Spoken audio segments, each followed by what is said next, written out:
Estás escuchando el podcast Tejiendo Historias y estamos en la serie Mecanismos de supervivencia ante el escenario de infancia.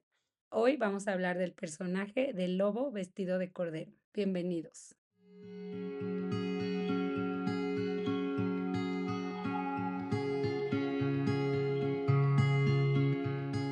Hola, bienvenidos y bienvenidas a este nuevo episodio. Recuerden que ahorita estoy hablando de algunos de los personajes que son estos mecanismos de supervivencia que nuestro subconsciente tiende a emplear ante los diversos escenarios de infancia que nos han tocado vivir. Hoy vamos a hablar del lobo vestido de cordero. Recuerden que hay infinidad de personajes como infinidad de personas sabemos. Aquí lo importante es que usamos las imágenes como una forma más fácil de que la mente entienda todos estos distintos mecanismos de supervivencia, de adaptación que hemos empleado a lo largo de nuestra vida, sobre todo a partir de la adolescencia, de la juventud, para sobrevivir o adaptarnos o encajar o buscar el amor de papás en nuestros escenarios primarios de infancia, que es como de los 0 a los 7 años, 0 a 12 y que obviamente se van perpetuando, pero bueno, en la adolescencia vamos encontrando más recursos para adaptarnos, la mayoría de nosotros, hay quienes no lo encuentran y bueno, hay otros casos más complejos, pero la mayoría hemos encontrado mecanismos de adaptación. Entonces, hoy vamos a hablar del lobo vestido de cordero o de oveja. Este es un personaje sumamente complejo. No sabía si irme por este o no, pero bueno,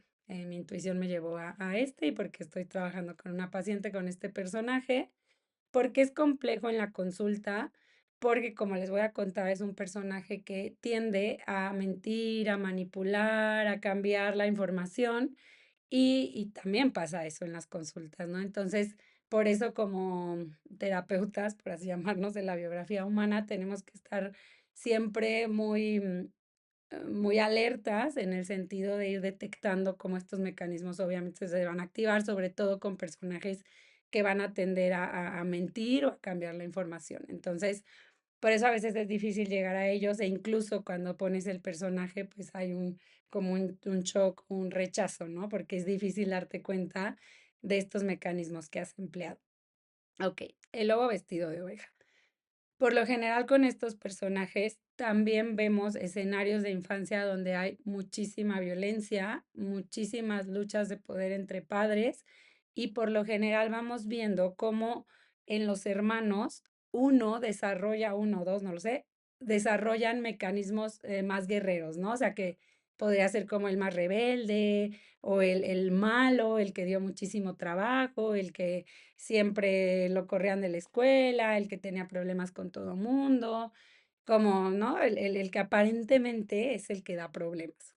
Y va a haber otro hijo, otro miembro que pareciera el tranquilo, el noble, el que no rompe un plato, el que se adapta muchísimo a papás, el que obedece, y no en todos los casos va a desarrollar un lobo, ¿no? O sea, pero en muchos pasa esto, ¿no? Que en los problemas, en las guerras entre hermanos, en la escuela, pareciera que es la persona que no causa ningún conflicto, pero vamos descubriendo en la biografía humana de estos personajes cómo buscan las estrategias para lograr ganar la batalla sin que nadie lo note, ¿va? Entonces, este es más o menos como el escenario de infancia que vamos viendo, ¿va? De guerra, de mamá dragona. Acuérdense que voy a ir como a la par contándoles, o sea, mamá dragona puede ser un escenario o nuestro personaje, ¿no? Pero está minado de guerra, como de preferencias, como de muchas etiquetas entre hermanos y de cierta forma los discursos maternos o familiares están muy cargados de quién gana, de quién es mejor, de quién tiene la razón, de quién hizo bien o mal, de mucho juicio, de mucha crítica hacia el exterior, ¿va?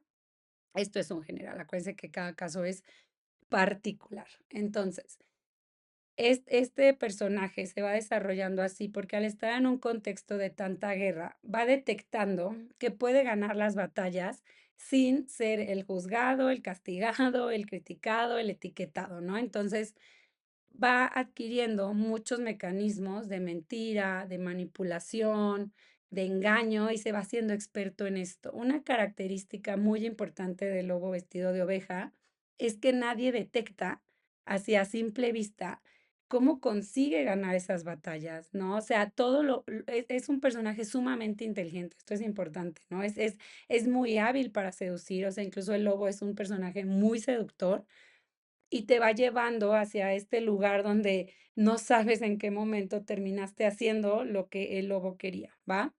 Porque hay un personaje lobo simplemente, ya luego iré a él. ¿Por qué lobo vestido de oveja? Porque por lo general este personaje, o sea, en Laura Guzmán en el libro también lo define como la típica que decimos mosquita muerta, ¿no? Que no me gusta tanto el término porque creo que en México suena muy choqueante. Y acuérdense que aquí no se trata de decir si está bien, si está mal, si es buena persona, si es mala persona, de juzgar, sino de entender estos mecanismos de supervivencia.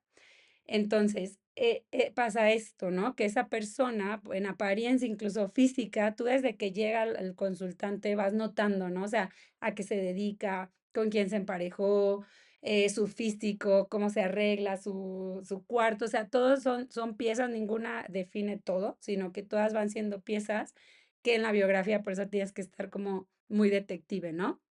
Vas viendo cómo esta persona en apariencia parece una persona buenísima, ¿no? Súper bonita, súper frágil, súper linda, o en otros casos, ¿no? Que no sea frágil, pero como muy buena, que ayuda, que tiene buenas intenciones, seductora, y de pronto vas descubriendo, ¿no? Cómo a lo largo de su historia, cuando vas indagando, pues van saliendo muchos detalles fuertes de todo lo que conseguía, ¿no? Por ejemplo, va a tender mucho a decir que los demás son los malos, ¿no? Entonces, los demás le hicieron, los demás puede caer mucho en la queja y en querer que el terapeuta se enganche con esto y le dé la razón. A veces por eso es muy difícil trabajar con estos personajes, porque en la biografía no nos podemos enganchar con las cosas que no tienen importancia en el proceso y que además pueden pasar a ser un juego del personaje, en este caso del lobo vestido de cordero. Entonces, vas detectando, ¿no? Ciertos acontecimientos donde la persona puede decir, no, mi hermano me hizo esto y era el malo y me lastimó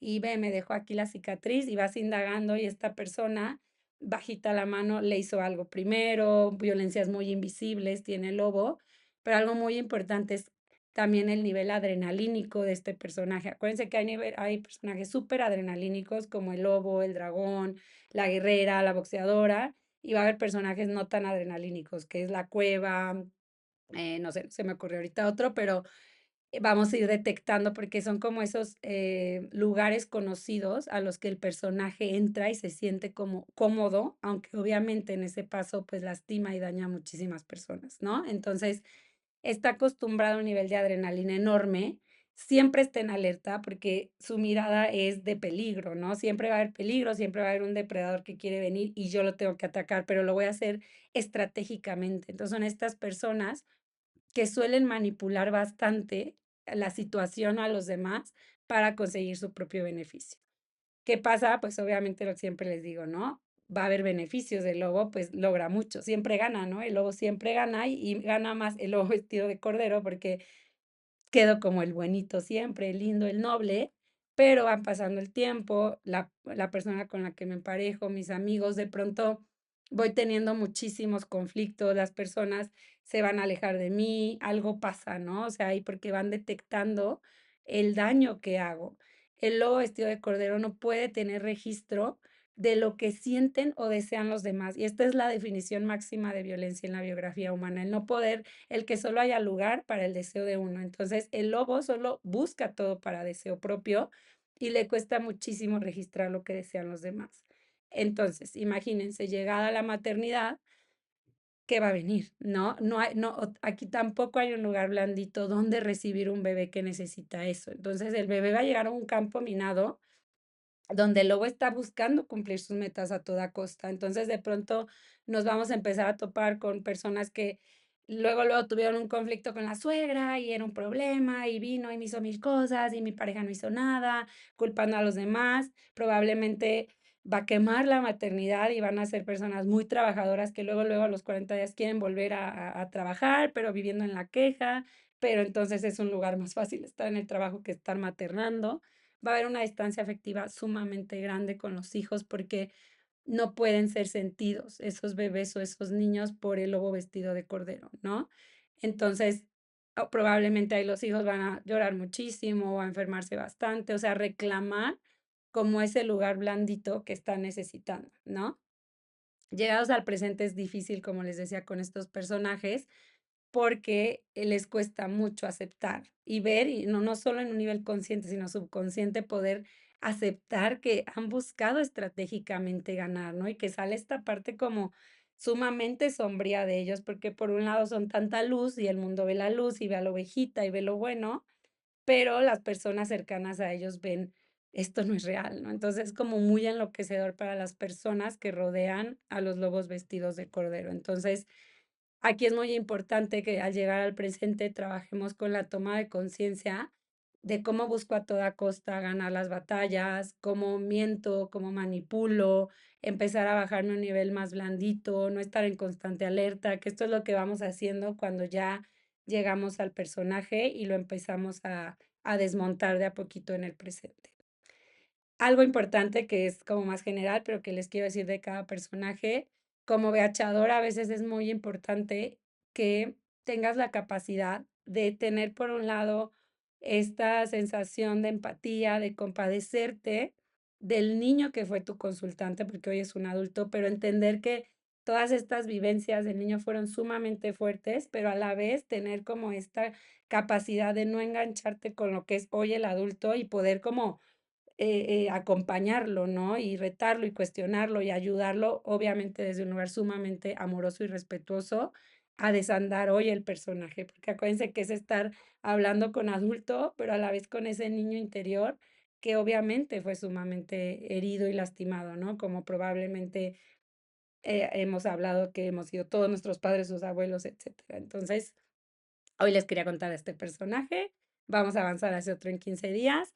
Dudas que les vayan saliendo, que me encanta que se vayan interesando con esto porque en verdad saben cómo me fascina la biografía humana y el impacto que puede tener hoy en nuestras vidas y sobre todo en nuestras crianzas. Les mando un abrazo, nos vemos en 15 días.